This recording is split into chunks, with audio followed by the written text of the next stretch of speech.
Listen. Listen to the silence, that space between the last echo of the night and the first sigh of the world. Do you hear it? That is the most valuable currency on earth. That is the blank canvas upon which empires are painted.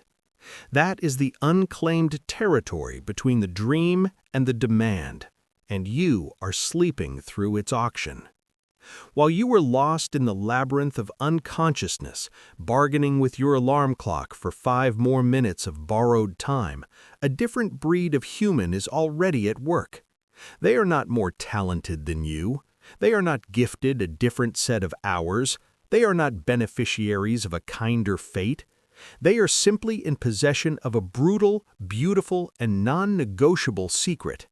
The day does not happen to you. You command it, or you surrender to it by default. There is no middle ground. There is sovereignty, or there is servitude.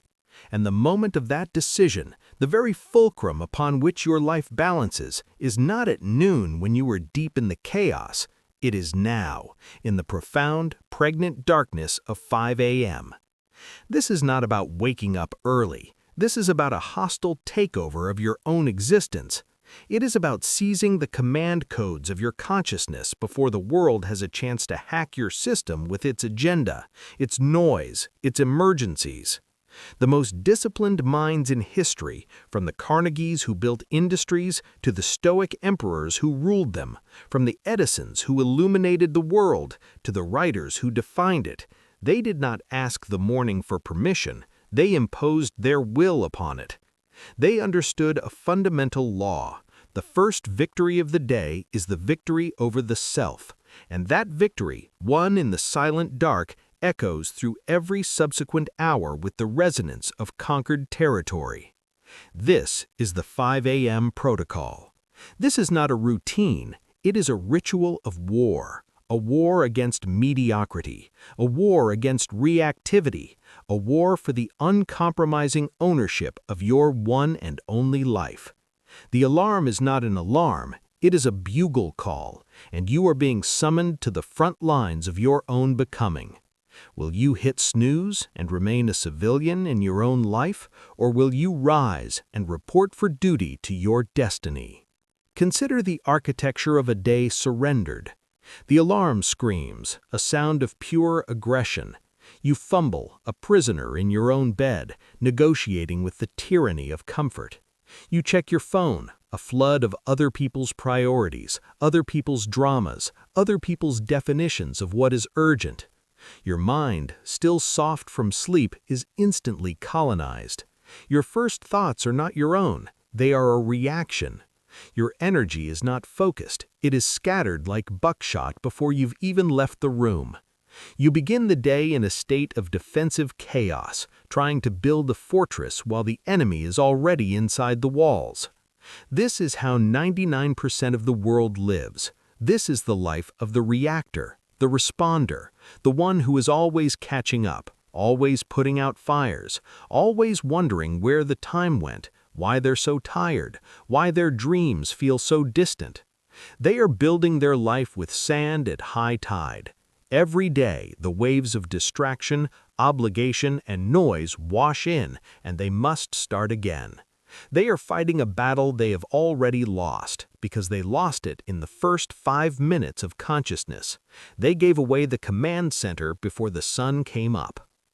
Now, witness the architecture of a day commanded. The alarm is a tone, a clear, purposeful signal. There is no negotiation. The body moves, not from willpower in that moment, but from a covenant made with the self the night before. The feet hit the floor. The world is black. It is silent. It is yours. Utterly, completely, sovereignly yours. In this sacred hour, you are the only inhabitant of your mind. There are no notifications, no voices, no demands. There is only you and the blueprint of the life you are determined to build. This hour is the keystone in the arch of your destiny. Everything rests upon it. This is where you go from being a tenant in time to being its landlord. The 5 a.m. protocol is built on 3 pillars, each one a deliberate act of self-creation: clarity, conditioning, and conquest. The first pillar, clarity, is performed in the temple of silence. You do not reach for a screen. You reach for a journal. You reach for the stillness inside. This is where you reconnect with your definite chief aim, not as a distant fantasy, but as the operating system for the day ahead. You write. You do not think. You transcribe the vision from the soul to the page. You define the one thing that, if accomplished today, would make the day a masterpiece. You review your core principles. You visualize the outcome of key actions with cinematic detail. You are not planning your day, you are programming your subconscious. You are installing the software that will run in the background, guiding your decisions, sharpening your intuition, attracting the necessary resources. This is what Napoleon Hill called the meditative hour. He saw it in the rituals of the industrial titans. They did not dive into correspondence, they fortified their philosophy.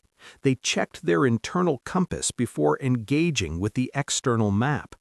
In this silence, you answered the most important question. Who am I choosing to be today? Not what do I have to do, but who is the person that achieves what I intend to achieve? You define the demeanor, the focus, the resilience. You become the author of your identity, sentence by sentence, before the world has a chance to write a single word upon you. The second pillar, conditioning, is the forging of the vessel that will carry this clarity.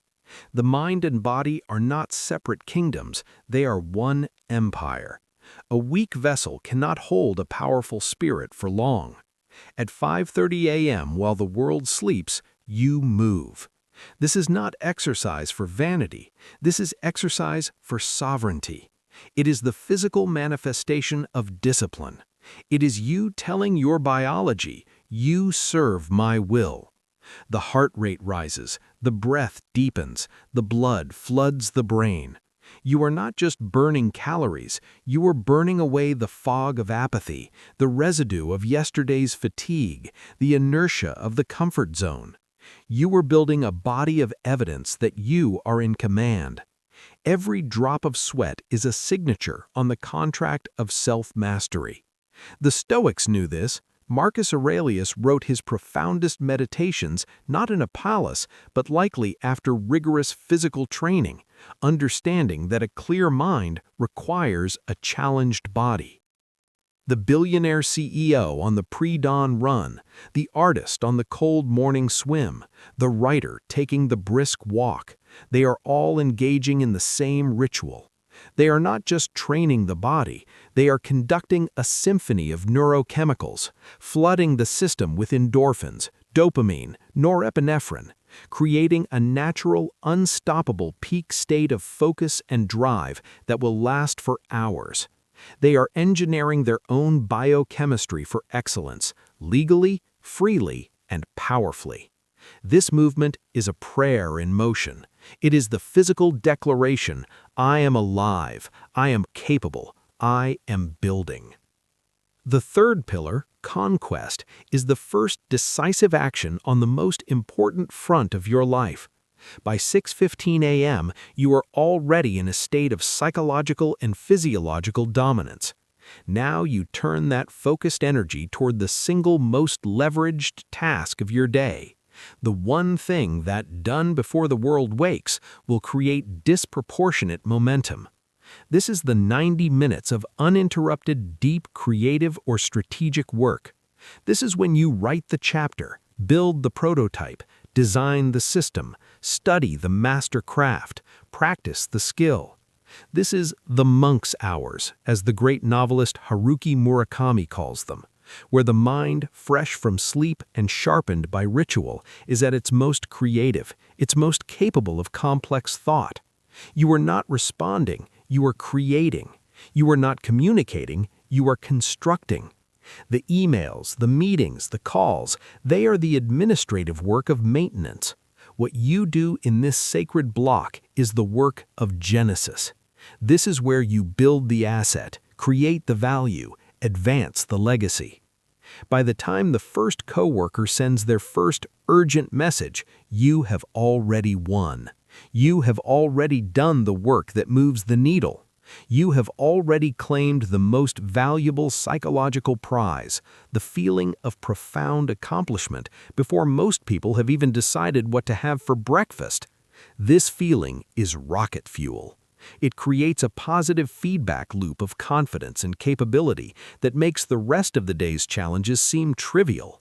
You are no longer hoping to have a good day. You are carrying a good day with you, already secured as your foundation. This protocol is not about deprivation. It is about profound, radical privilege. The privilege of silence, the privilege of unfettered focus, the privilege of aligning with your highest self before compromising with the mundane. It is the ultimate luxury, the luxury of self-possession. Benjamin Franklin famously asked himself each morning, "What good shall I do this day?" He didn't ask it amid the cacophony of a print shop. He asked it in the quiet dawn. He set his intention before the world could set his agenda. This is the thread that connects the titans across centuries. They respected the sanctity of the morning because they understood a cosmic law. The beginning imprints the end. The first thought, the first action, the first victory sets a trajectory. It establishes a tone of command that the universe and every person you meet responds to. You carry yourself differently. There is a quiet certainty in your step, not born of arrogance, but born of the private knowledge that you have already faced yourself and won. You have already done the hardest thing you will do all day. You have chosen discipline over dopamine, creation over consumption, self-mastery over self-indulgence. The critics, the comfortable, will call it extreme. They will say you are missing out on sleep, on life. They do not understand the mathematics of energy. An hour of sleep between 10 p.m. and 5 a.m. is worth 2 hours after midnight spent scrolling in a dull haze. They do not understand that the life they think you are missing is the life of passive consumption, the late-night TV, the mindless browsing, the empty hours that yield nothing but regret. You are not missing life, you are trading empty, low-energy hours for full, high-potency ones. You are exchanging the dregs of the day for its first fruits. You are choosing the deep restoration of a purposeful sleep over the restless coma of exhaustion. This protocol demands an equally strict evening protocol. You must command the sunset as you command the dawn. You must protect the sanctity of your sleep with a digital curfew, with a ritual of reflection, with a gentle winding down that respects the temple of your body. You are not burning the candle at both ends. You are optimizing the entire cycle of energy. You are becoming the steward of your own vitality. But hear this, the 5 a.m. protocol will break you before it builds you. The first week will feel like a betrayal of your own biology. The voice of the old self will scream for mercy. It will offer brilliant logical negotiations. Just today, you need the rest. You can start tomorrow. This is the critical moment. This is the battlefield. You do not fight this voice with debate. You defeat it with motion. You put your feet on the floor. You stand up. You move into the ritual. You trust the process before you feel its rewards. Because the rewards do not come in the first moment of waking. They come at 8 a.m. when you are energized and centered while others are on their second coffee, already stressed.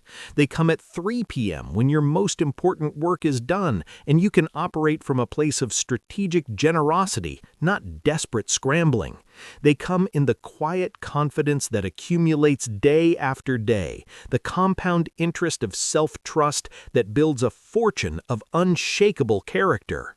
You are not simply waking up early. You are staging a quiet revolution against a culture of distraction, of immediacy, of shallow reactivity. You are declaring that your mind is a sacred space and you will defend its borders with the sword of discipline and the shield of ritual. You are proving to yourself in the most tangible way possible that you are the author, the general, the architect. The 5 a.m. hour is your daily declaration of independence from the tyranny of the urgent, from the slavery of the screen, from the dictatorship of other people's expectations. So tonight, when you set your alarm, understand what you are really doing. You are not setting a timer, you are setting a detonator that will blow apart the prison of your old habits at the precise moment when your will is strongest and the world is weakest. You are programming your own resurrection. When that tone sounds in the dark, remember, that is not an alarm. It is the voice of your future self. It is the call of the person you have sworn to become. It is asking you one question and one question only. Do you still command this ship? The only answer is to rise, to move, to claim the silent, dark, glorious helm of a new day, to pour the clarity of your soul into the vessel of your body, and to steer with unwavering hands toward the distant, glorious shore of a life lived on purpose. The world sleeps, the leader awakens. Begin your command.